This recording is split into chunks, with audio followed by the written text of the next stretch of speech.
अस्सलामुअलैकुम। JATV में आप दोस्तों को खुश आमदीद। जम्मू कश्मीर की ताज़ा तरीन खबरों के साथ आपकी खिदमत में हाजिर हैं। आज तारीख है 30 जनवरी 2026 और दिन है जुमअतुल मुबारक का।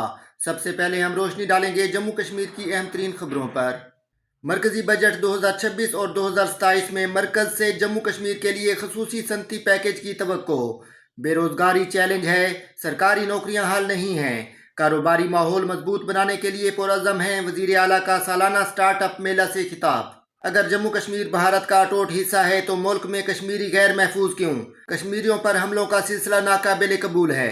वाकयात की तकरार रोकने के लिए तमाम इकदाम किए जाएं। रियासतों को हसास बनाया जाए। उमर अब्दुल्ला। उत्तराखंड में कश्मीरी पर ताज़ा हमला। कुपवाड़ा का 18 साल शाल फरोश लहूलुहान मुलविस गिरफ्तार। उत्तराखंड के विकास नगर इलाके में एक 18 साल कश्मीरी नौजवान पर हमला करके उसे लहूलुहान किया गया। 18 साल दानिश अहमद अपने चचेरे भाई के साथ शालें बेच रहे थे। नौजवान लड़के पर एक ग्रुप ने हमला किया, बेरहमी से मारा पीटा और उसके जिस्म पर कई जख्मों के निशानात थे।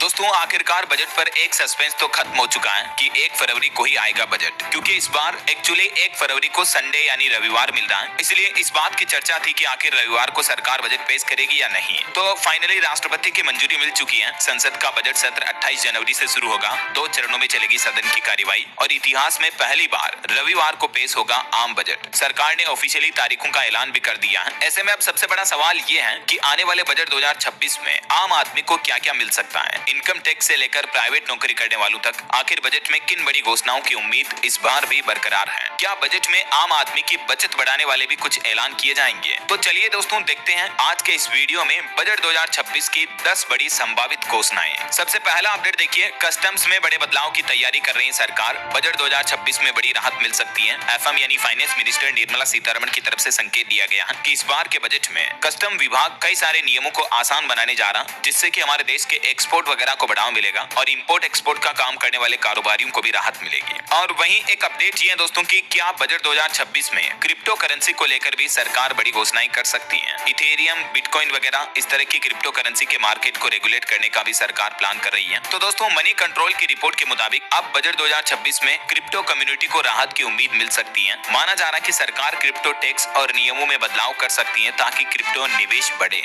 और वैसे भी गवर्नमेंट और RBI मिलकर क्रिप्टो को रेगुलेट करने का भी प्लान कर रहे हैं, तो ये भी आपको 2026 में राहत मिल सकती है। वहीं रेलवे बजट पर भी बड़ा अपडेट आ रहा है कि इस बार बजट में रेलवे को क्या मिलेगा। कुछ रेलवे अधिकारियों की तरफ से इसको लेकर जानकारी दी गई, जिसके मुताबिक एक तो रेलवे के पास पहले से ही बुनियादी ढांचे के उन्नयन के लिए पर्याप्त धन मौजूद है, यानी बजट अच्छा खासा है। मौजूदा वित्त वर्ष में GBS का कुल 77% उपयोग हो चुका है। वैसे अभी हमारे देश में 99% से भी ज्यादा ट्रेनों का इलेक्ट्रिफिकेशन भी पूरा हो चुका है। तो कहने का मतलब सरकार इस बार रेलवे सेक्टर का बजट थोड़ा कम रख सकती है, क्योंकि ऑलरेडी रेलवे के पास अच्छा खासा डेवलपमेंट विकास के लिए बजट अवेलेबल है। इसके अलावा भी दोस्तों, जैसे मिडिल क्लास के लिए, प्राइवेट जॉब्स करने वालों के लिए और क्या क्या संभावित घोषणाएं हो सकती हैं इस बार के बजट में। सोचो, रात के 11 बजे हैं, मोबाइल में न्यूज चल रही है, हर चैनल पर एक ही बात हो रही है, 1 फरवरी आ रही है और इस बार बजट कुछ अलग होने वाला है। आप चाय का कप हाथ में लेकर सोचते हो कि आखिर हर साल बजट आता है, पर इस बार इतना शोर क्यों है? क्योंकि भाई इस बार बजट नहीं आने वाला है, बल्कि कई लोगों की उम्मीदें, डर, सपने और plan all in one package में आने वाले हैं। जी हाँ, कहानी की शुरुआत यहीं से होती है कि सबसे पहले तो सरकार ने ये तय कर ही लिया है कि 1 फरवरी को ही बजट पेश होगा। और मजे की बात ये कि इस बार रविवार पड़ रहा है, जैसा कि मैंने आपको शुरुआत में बताया। ऐसे में एक बात ये भी लोग पूछ रहे हैं कि क्या रविवार को बजट आएगा तो फिर शेयर बाजार खुलेगा या नहीं। तो आमतौर पर तो वैसे संडे को NSE BSE बंद रहते हैं, लेकिन इस बार चर्चा ये है दोस्तों कि इतिहास बन सकता है। अगर सरकार और एक्सचेंज चाहे तो बाजार रविवार को भी खुल सकता है, ताकि बजट का असर उसी दिन दिखे। वैसे अभी इस पर आधिकारिक मुहर नहीं लगी है, लेकिन बाजार वाले पहले से ही सीट बेल्ट बांध चुके हैं। अब असली कहानी शुरू होती है कि आखिर बजट में क्या आ सकता है। मान लो तुम एक आम आदमी हो, नौकरी करते हो, थोड़ा बहुत निवेश करते हो, घर का खर्च चलाते हो, और हर साल हम सब यही सोचते हैं दोस्तों कि काश इस बार टैक्स थोड़ा कम हो जाए। तो आपके हम सब के लिए एक सबसे बड़ी उम्मीद तो यह है कि इनकम टैक्स में सरकार और राहत देने का प्लान कर रही है। मीडिया रिपोर्ट्स के मुताबिक टैक्स फ्री इनकम की लिमिट बढ़ा सकती है सरकार, स्टैंडर्ड डिडक्शन बढ़ सकता है, और जो लोग शेयर मार्केट या म्यूचुअल फंड फंड में पैसा लगाते हैं उन्हें LTCG टैक्स में भी कुछ राहत मिल सकती है। मतलब सीधी भाषा में अगर ये हुआ तो आपकी सैलरी में से हर महीने थोड़ा ज्यादा पैसा आपकी जेब में बचेगा। दरअसल टैक्स को लेकर दोस्तों बजट 2026 में रिपोर्ट सामने आ रही है कि इनकम टैक्स स्लैब के 30% की सीमा जो अभी 24 लाख रुपए है उसको बढ़ाकर 40 से 50 लाख रुपए तक किया जा सकता है और स्टैंडर्ड डिडक्शन 1 लाख और हेल्थ इंश्योरेंस डिडक्शन 50,000 रुपए तक किया जा सकता है। Home loan interest deduction new regime में वापस आ सकता है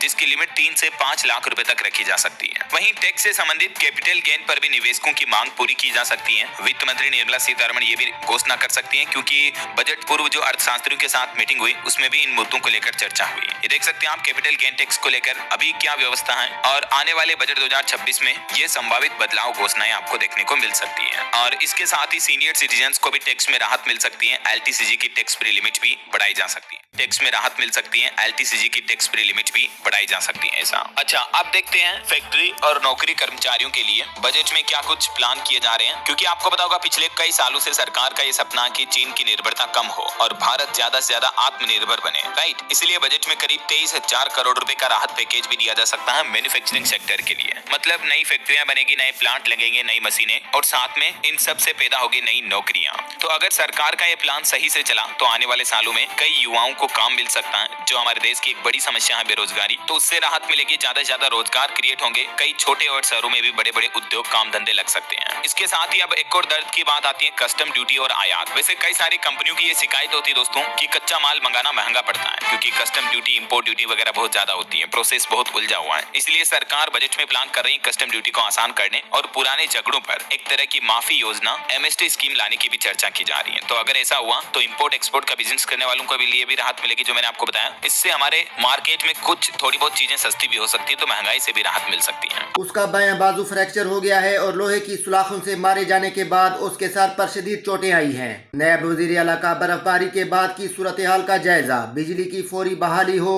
तमाम इजला में जरूरी खिदमात की बिला तात्तुल फराहमी पर जोर। नायब वजीर आला सुरेंद्र कुमार चौधरी ने कल सिविल सेक्रेटेरिएट श्रीनगर में एक आला सतही जायजा मीटिंग की सदारत की, जिसमें वादी कश्मीर में बर्फबारी के बाद की मजमूई सूरत हाल और खित्ते में जरूरी खिदमात की दस्तियाबी का जायजा लिया गया। वजीर आला का सांबा में रिसीविंग स्टेशन का संगे बुनियाद। वजीर आला ने सांबा में रिसीविंग स्टेशन का संगे बुनियाद रखा।